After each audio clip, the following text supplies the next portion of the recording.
Saudações tricolores, bem-vindos a mais um episódio do Anota aí Tricolor. Episódio de hoje extremamente especial, mais um quadro aqui no YouTube do Anota, quadro exclusivo. Para quem escutou o nosso episódio de hoje sobre o confronto entre Sport e São Paulo, já ficou sabendo que a gente ia liberar esse conteúdo hoje, terça-feira, mas a gente está gravando logo agora, no dia 23. Um novo quadro chamado Las Joias, como vocês puderem ver aí no título e aqui na arte do programa. É um quadro exclusivo para falar da base do São Paulo, para a gente destrinchar tudo que acontece na base do São Paulo. Vamos pegar aí histórias, temáticas, confrontos, tudo para poder trazer esse conteúdo que muitas vezes não é muito disseminado na internet, tanto não só da base do São Paulo, mas como de todas as outras bases, mas como o foco aqui é claro, é o São Paulo. A gente vai trazer esse acompanhamento mais próximo, esse conteúdo mais de fácil acesso para vocês. E como vocês podem estar vendo aí do meu lado aqui, antes de apresentar os meus convidados de hoje, vamos falar a respeito do Choque Rei em Cotia. A gente vai falar, claro, sobre o jogo de hoje, mas sobre todo o histórico do confronto, aproveitar esse gancho de extremos jogos que estamos tendo na temporada do profissional, final do Paulista, quarta de final de Libertadores, jogos no Brasileirão polêmico. O Choque Rei está sendo muito acentuado esse ano por conta de todas as narrativas. Nada melhor e mais justo do que trazer aqui para a categoria de base, explicar o Choque Rei em Cotia, todas as histórias, todas as situações. E já agora, assim, de fato, dando jus e apresentando meus convidados, eu estou aqui com ele que topou iniciar esse projeto, ser o primeiro convidado do nosso projeto, o Mário, que é participante da Scout Tricolor. Mário, muito obrigado por topar aí, estar nesse primeiro episódio do Las Joias, cara. Gabriel, eu que agradeço também ao Matheus, ao Breno, pela conversa, pelo convite. Vamos aí tentar trazer um conteúdo mais legal para vocês aí sobre a base, tia que tanto traz alegria pro torcedor e que ultimamente vem tendo confrontos muito legais com o Palmeiras. E é ele, o Mário já passou aí a visão. Tô aqui com meus dois parceiros, né? Os dois aqui que já estão na nossa estrutura do Anota tradicional. Breno, muito obrigado por mais um projeto, mais uma vez estar aqui com a gente no Anota para falar mais um episódio, esse episódio novo do Las Joias, cara. Salve, salve aí, Gabriel, Matheus e agora o Mário, né? Tá fazendo um conteúdo muito legal sobre a base, eu adorei chamar ele, foi uma ideia muito boa e só vamos, né, mano? Só vamos. E o Matheus, né, que dispensa apresentação, quer apresentar? Mas o que você tem de novo para falar? Porque né, não tem apresentão mais para você. Cara, assim, só agradecer por mais um projeto do nosso Anota e agradecer pela presença do Breno mais uma vez e pela presença do Mário, que faz um ótimo trabalho lá no Scout Tricolor sempre. Então, seguindo a metodologia que a gente está tendo de costume, sempre chamando você, torcedor, para participar aqui do Anota. O Mário é um cara que a gente acompanha o conteúdo, como o Breno bem disse e o Matheus bem disse também. É um conteúdo espetacular que ele produz lá no Scout Tricolor. A gente quis trazer ele aqui para fazer a participação da base. Temos muito conteúdo da hora para falar do Choque Rei. E já vou começar logo com você, Mário. A gente conheceu aí fazendo a análise a respeito dos jogadores do Sub-20 do São Paulo, trazendo ali todas as estatísticas dos jogadores do Sub-20. Foi ali que a gente teve um primeiro contato. Esse projeto é que está sendo escrito há um bom tempo, umas 2, 3 semanas para trás. A gente teve aquela conversa prévia lá atrás. O que você trouxe para a gente hoje para falar a respeito desse Choque Rei que vem acontecendo lá nas categorias de base? Qual é o seu conteúdo para o Las Joias de hoje, Mário? Então, o Choque Rei, não só no profissional, historicamente, na base, ele é algo que chama atenção, porque no profissional, a discrepância de resultados em mata-mata é favorável ao São Paulo. Na base, ele é muito mais equilibrado. Diferentemente dos pontos corridos, em que no profissional é de igual para igual, na base ele é de igual para igual em todos os aspectos de campeonato. Por exemplo, hoje no elenco do São Paulo, tanto profissional quanto na base, o jogador mais velho que tem confrontos de Choque Rei desde Cotia é o Lisieiro. E jogou desde 2015 lá no seu sub-17 e o nosso sub-17 tem de 2015 até hoje, 2020, 19 jogos contra o Palmeiras, com 14 vitórias, 5 empates e 10 derrotas, tendo 39 gols marcados e 33 sofridos. Acho que são números que demonstram que o São Paulo, nessa fase de sub-17, ele é um clube muito ofensivo, até em clássicos, onde normalmente os placares são mais apertados, onde o conteúdo de jogo, a metodologia de jogo traz mais tensão em um jogo como esse, por exemplo, o jogo São Paulo e Palmeiras, São Paulo e Corinthians, São Paulo e Santos sempre vem trazendo resultados elásticos na base. Será que é falta de pressão? Porque no profissional não é assim que a gente vê. E no sub-20, a mesma coisa. De 2017 para cá, que é onde tem o jogador mais velho do elenco, também o Lisieiro, que jogou o Choque Rei desde Cotia. São 14 jogos com 5 vitórias, 3 empates e 6 derrotas. E mesmo tendo mais derrotas que vitórias no sub-20, o São Paulo tem mais gols marcados que o Palmeiras. 21 gols pró São Paulo e 19 contra. Então, já mostra não só uma diminuição de jogos, mas uma diminuição na média de gols do sub-17 para o sub-20. E eu acho que isso tem a ver com o aumento da pressão, muito por habilidade dos jogos para a torcida. Um jogo de sub-17, normalmente ele não é televisionado. Então isso não traz tanta pressão externa para o atleta como traz no sub-20. O sub-20 é a copinha. Por culpa de uma copinha, a gente já viu vários jogadores serem taxados de bons ou ruins. Zecrar acabar com a carreira de um menino por causa de 6, 7 jogos. Uma competição que dura menos de um mês. Isso é injusto com o trabalho de um menino na base que dura 7 até 8 anos. Tem garoto que chega no São Paulo lá com 11, 12 anos. Isso é um fato, isso é verdade. 18, 19. Isso é verdade. Que você tem mais alguma questão, alguma situação? Então, o São Paulo, ele modificou somente esse ano a estrutura de jogo dele, em questão de esquema, dentro de campo. Porque anteriormente, eu acho que desde a era Jardine, até antes do Jardine, quando vinha o Menta, o São Paulo jogava só no 4-3-3, no sub-20. E no sub-17 também. O São Paulo mantinha o mesmo esquema, 4-3-3 ou 4-2-3-1, 4-3-3 ou 4-2-3-1. Assim como o Palmeiras. O São Paulo era um clube que costumava muito se espelhar naquilo que o adversário fazia para tentar jogar num ataque reativo. O Palmeiras fazia ação, o São Paulo fazia reação no mesmo campo. Sempre foi assim. Agora com o Alex, não. O São Paulo tem um jogo proativo, tanto defensivamente quanto ofensivamente. Porque será que são os atletas que mudaram? Será que a limpa que teve em Cotia no início dessa temporada fez diferença? Será que tem um elenco mais ajustado para propor aquilo que o treinador imagina? Eu não sei. Eu não sei se é isso que faz o treinador mudar tanto um esquema que vinha sendo utilizado anteriormente. Tantos anos de 4-3-3, hoje o Alex entra com 3 zagueiros diversas vezes. O Menta entrou com 3 zagueiros contra o Flamengo na semifinal da Copa do Brasil Sub-17. Copa do Brasil não, perdão, do Brasileiro. Então hoje a variação tática do São Paulo reflete muito nesse histórico recente de formação de atleta, que antes dentro de campo não havia pressão para o jogador jogar. O jogador você coloca num esquema tipo 4-3-3 que depende muito da individualidade do jogador, por causa de você jogar aberto, jogar com pontas, jogar na velocidade, no drible. E isso talvez acaba minando o atleta, porque se depende muito da individualidade dele, a chance dele errar, a chance dele ficar exposto no jogo quando ele for televisionado ou quando algum torcedor vai assistir até lá em Cotia é muito maior. Agora, um esquema coletivo, como é o 3-4-2-1 que a gente entrou hoje em campo contra o Palmeiras, ele encobre muito mais a falha individual, porque é um esquema muito mais coletivo. O jogador erra, o outro está ali para cobrir. Hoje o São Paulo é dependente, o jogador é dependente coletivamente do companheiro dele. Antigamente não.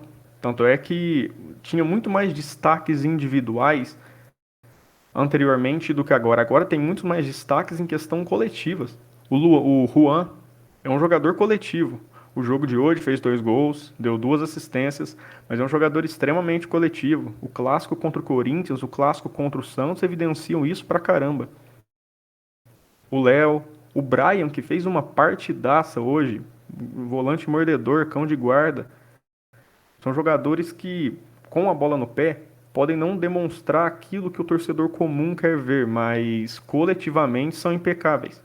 Então eu acho que essa mudança de filosofia no trabalho em Cotia, de trazer um jogo mais coletivo, até preparando para um futebol profissional, preparando os jogadores para o Crespo, mudando o esquema e modelo de jogo, eu acho que são muito mais benéficos do que aquela individualidade toda de vamos formar o menino no drible, de fazer ele depender somente do talento natural dele e depois, quando ele subir para o profissional, ele aprende a correr para frente, para trás, a cobrir espaço, ele aprende a tática.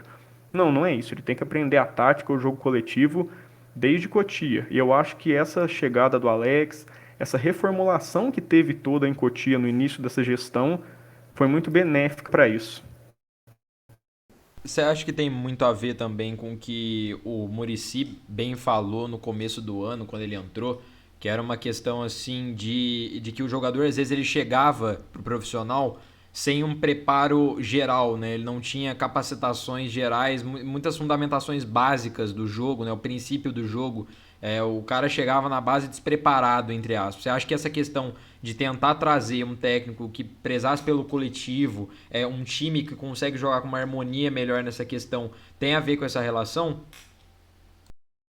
Acho sim, E não só a questão da harmonia.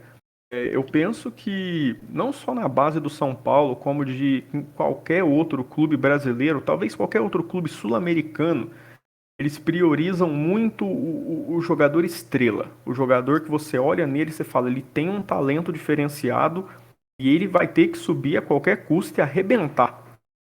Por exemplo, vou dar um exemplo aqui, o Antony. Olha para o Antony, pisa na bola, dribla, jogador futsal puro. É muito talentoso o Antony, é muito técnico. Mas assim que ele subiu, na mão do Jardine, Mancini e Cuca, o Antony não desenvolveu absolutamente nada taticamente. É muito bom jogador, é talentosíssimo. Só que no São Paulo ele não apresentava um jogo coletivo bom. O próprio Diniz disse isso antes do Antony sair. Aí ele chega no Ajax, é moldado completamente, é colocado nos moldes europeus de tática e rapidamente vira outro jogador. Se você pegar uma partida do Antony pelo São Paulo e uma pelo Ajax, são dois jogadores diferentes. É culpa do Antony? Não, é culpa de formação isso aí. Assim como acontece com vários jogadores, inclusive o Casemiro, que era um volante muito bom, tecnicamente impecável. Porém, ele tinha o despreparo físico, assim como vários jogadores hoje aparentemente ainda têm. Aí ele chega na Europa, coloca o físico em dia, pronto. O cara é o melhor volante do mundo. O problema da maioria das bases do Brasil é de formação. O jogador ele tem que chegar no profissional pronto para jogar no profissional, não pronto para jogar na base. O garoto ele tem que fazer a transição gradual. Ele não pode chegar no sub-17 e manter o mesmo nível de tática até o final do sub-20. Ele tem que ir melhorando. Mas ele aprendeu a driblar, ele aprendeu a bater falta, aprendeu a botar curva na bola. Não adianta de nada só isso se ele não aprender o fundamento básico do jogo. Se ele não aprender o jogo coletivo. Muitas vezes alguns jogadores são queimados nos clubes brasileiros por causa disso. Porque a torcida analisa o jogo se perder ou ganhar. O menino pegou, foi lá, deu 1, 2, 3, 4, 5 dribles maravilhosos, mas coletivamente ele não rendeu, a chance do time dele perder é muito maior. Aí a torcida vai culpar quem? O menino que subiu da base, porque ele é o elo mais fraco do time. Ele é aquele que teoricamente tem menos bagagem na carreira, então vão culpar ele. Igual várias vezes eu vejo o pessoal culpando os meninos de Cotia, alguns injustamente, por perder a culpa é deles. Sendo que não é assim. Talvez o garoto ele teve uma má formação, ele está aprendendo e não é culpa dele. Que culpa o garoto tem se ele não aprendeu a jogar taticamente? No caso do São Paulo, que muitas vezes são culpados, eles são bons taticamente, mas a pegação no pé do jogador da base, eu creio que seja por causa como eu disse, ele é o elo mais fraco do time. Ele não tem a carreira que o outro tem, ele não tem a bagagem que o outro tem. E muitas vezes, por ser um jogador mais novo, ele tem um estilo de vida fora do campo um pouco diferenciado que talvez incomode o torcedor mais conservador, que acaba sendo a massa do torcedor brasileiro, né? E isso talvez acaba problematizando uma coisa que não tem nada a ver com o futebol. Por exemplo, você vê gente reclamando de tatuagem de jogador, de cabelo de jogador, falando que o jogador é ruim porque ele pinta o cabelo. O que que isso tem a ver? O menino da base, ele é diferente dentro de campo, fora de campo, mas taticamente ele tem que ser igual aos demais, ele tem que ser igual aos jogadores que vêm de fora. E essa única diferença que ele tem que ter, que é o custo que ele dá para o clube, porque ele é um jogador que ele veio de, era um jogador de graça, mas ele vai ser vendido. Então, como ele é um produto de exportação, a gente tem que valorizar ele. Ah, mas não tá tão bem, apoia, porque é ele que vai fazer o cofre do clube ficar mais cheio. Isso é verdade. Perfeita colocação aí do Mário. E já puxando, Breno, para você, o Mário citou aí a respeito do Juan. Juan aí que foi craque do jogo da partida de hoje do Choque Rei, né? Do dia aí 23/8, que a gente tá gravando. Deu 2 assistências, fez 2 gols. Teve ali o gol também do Vitinho. E Breno, eu queria puxar para você já, para você falar a respeito aí de uma questão que você trouxe mais contratual. Como que é? Explica essa pauta aí pra gente, que é uma coisa que pega bastante na questão da base e que muita gente aí tem uma certa dificuldade. Traz esse conteúdo para o nosso Las Joias de hoje, cara. Exatamente, Gabriel. Vou falar sobre o que eu já comentei hoje cedo no Twitter, né? Falei sobre a forma que o São Paulo for lidar com as 2 próximas gerações vai ser determinante para os rumos do clube, né? Com a forma como o São Paulo for tratar a geração sub-17, sub-20 que estão destruindo, vão dizer se o clube vai continuar onde está ou se vai continuar evoluindo, né? Então, eu trouxe alguns jogadores, né, que estão com contrato para acabar em 2022, fiz uma lista, né? Jogadores com contrato próximo do fim. E eu separei alguns grupos, né? Eu vou falar primeiro sobre os jogadores que têm certo envolvimento no time do Alex, né? E também já passaram pelo profissional, os jogadores mais de destaque, né? Da categoria. E o primeiro é o Luizão, zagueiro canhoto, que já treinou com o Crespa, né? Um jogador de boa saída de bola, qualidade de passe. Ele tem o contrato acabando no final do ano, né? Então, eu não sei se o São Paulo vai conseguir renovar com ele, se o São Paulo pretende renovar com ele, mas é um jogador com perfil escasso no mercado, né? Um jogador que é difícil de encontrar. São Paulo não tem no elenco, né? Além do Léo. Então, espero que o São Paulo renove com o Luizão e tem mais 4 jogadores nesse perfil, né? De jogadores com certo destaque que tem o contrato para acabar no meio do ano que vem. Né? O primeiro é o Juan, né? Que fez 3 gols hoje, que acabou com o jogo e não tem nem o que falar sobre ele. O São Paulo não pode nem cogitar perder ele, assim como o Vitinho, que é outro nome, tem um contrato até junho do ano que vem. O Vitinho é outro que o São Paulo não pode dar não pode se dar o luxo de perder, exatamente, perfeito. E o próprio Vitinho já teve sondagem do Bayer Leverkusen, né, da Alemanha, recentemente. Então o São Paulo tem que ficar muito de olho nessas 2 situações. O mais rápido possível tem que resolver, porque são jogadores que podem encher o cofre do clube, como o Mário falou, né.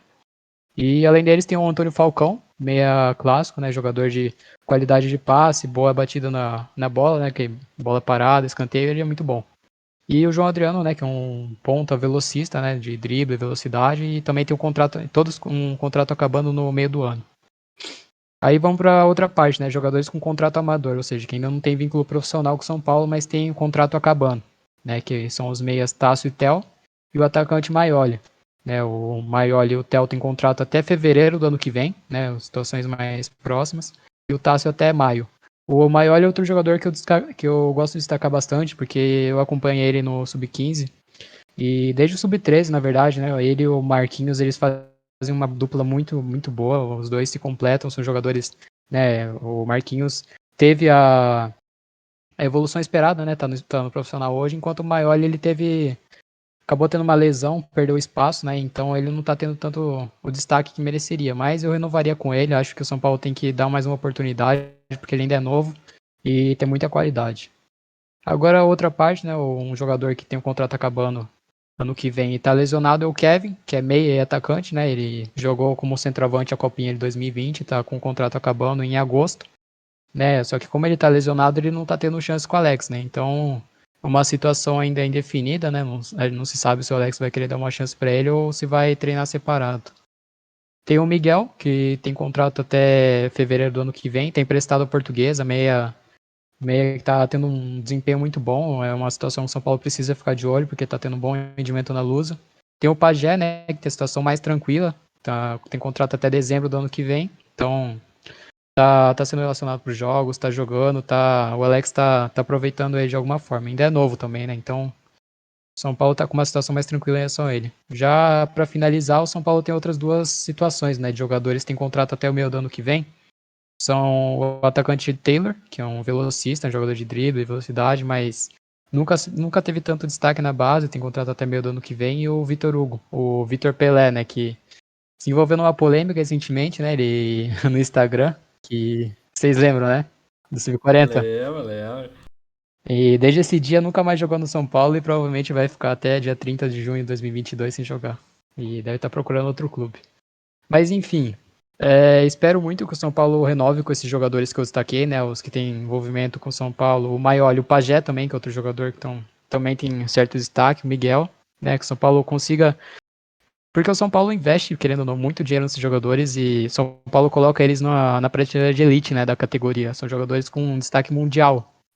Então o São Paulo investir dinheiro para perder, como fez com Fasson, Senna, Militão, Cipriano, Bissoli, Fabinho, entre uma série de jogadores, não rola. O São Paulo tem que fazer igual fez recentemente, né? O São Paulo renovou com o Pedrinho, o Thales, o Gabriel Falcão, que estavam em situação semelhante.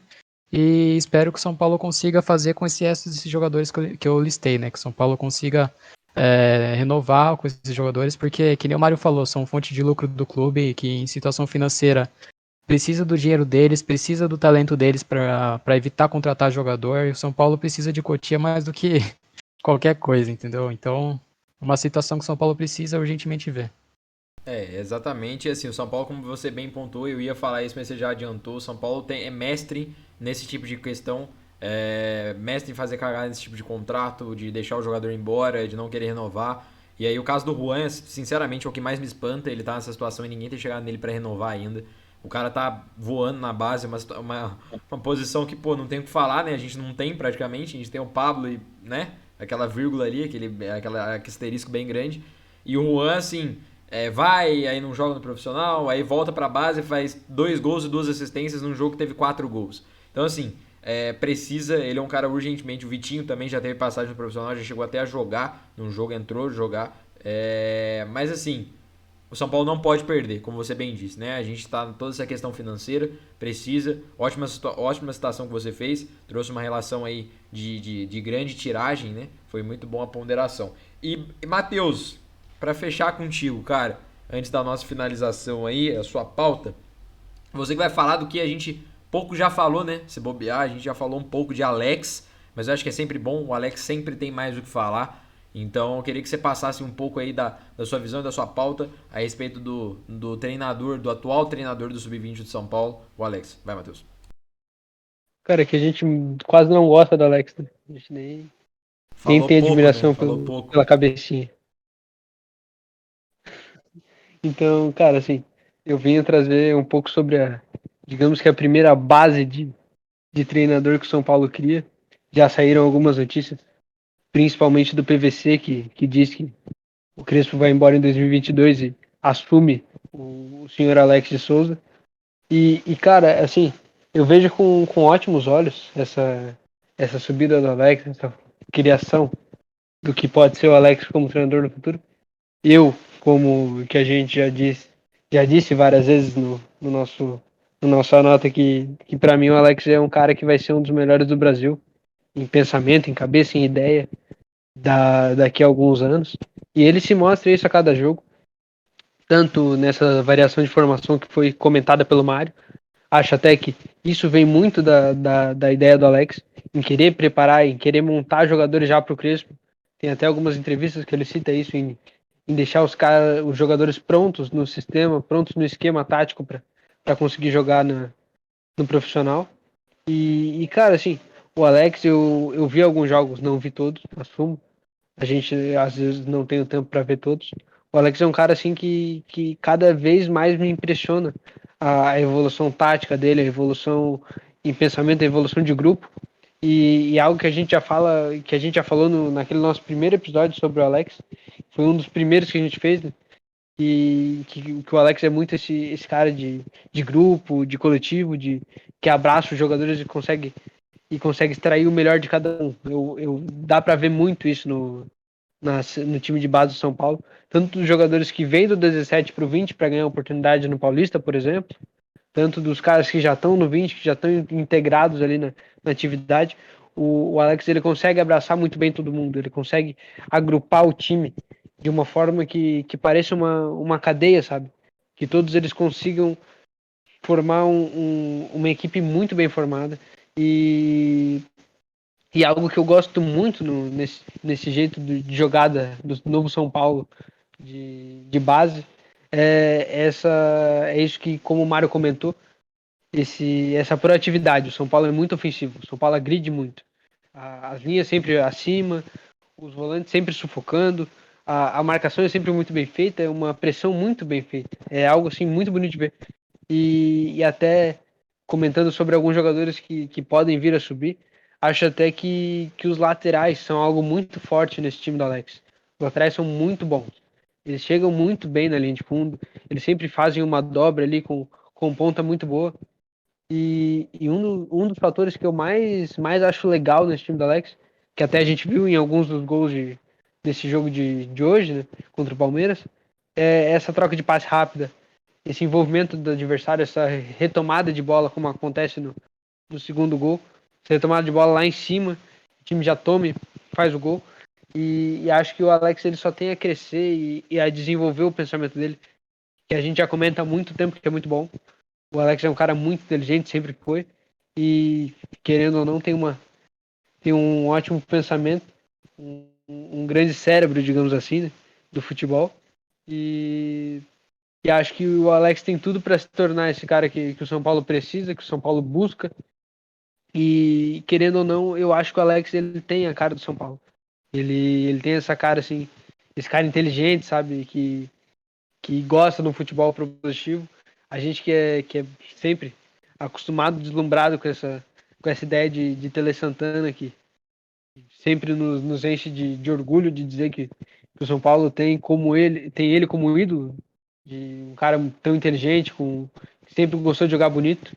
E o Alex se mostra cada vez mais ser esse cara que gosta de futebol bonito, de futebol envolvente, de futebol que impressiona, que encanta e que enche os olhos. Acho que o Alex vem enchendo nossos olhos na base e pode encher os nossos olhos ainda no profissional.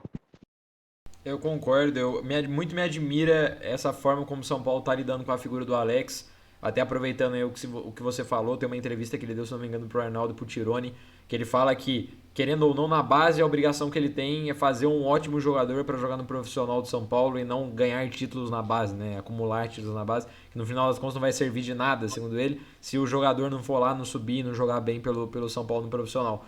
Mas eu acho que toda essa preparação dele pode até ser positiva na questão de que ele, conhecendo esses garotos agora, quando ele subir para um profissional da vida, talvez ele vai saber melhor utilizar esses caras pelo contato que ele já teve do que outros treinadores qualquer que viessem a treinar o São Paulo e teriam que conhecer esses jogadores do zero, né? Ele já sabe o potencial, já convive com eles há algum tempo.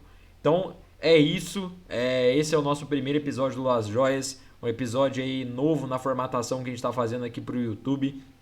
Um conteúdo para tentar ser o mais dinâmico possível e sempre nessa roda de bate-papo entre torcedores do São Paulo, prioritariamente, né?